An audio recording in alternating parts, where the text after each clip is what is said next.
மிக மிக ஒரு அடிப்படையான கோரிக்கை.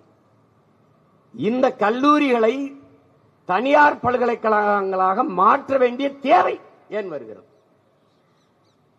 இதுதான் கேள்வி.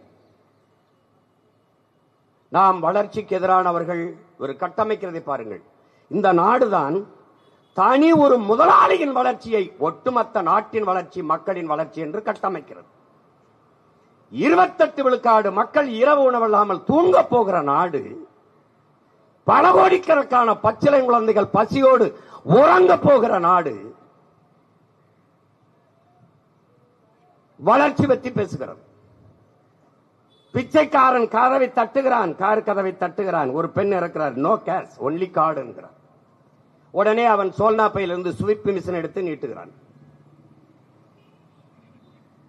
இதை வளர்ச்சி என்கிறார்கள். ஒரு பிச்சைக்காரன் ஸ்வீப் மிஷின் வச்சு பிச்சை எடுப்பதல்ல வளர்ச்சி, பிச்சைக்காரனே இல்லாத ஒரு தேசத்தை உருவாக்குவதுதான் வளர்ச்சி.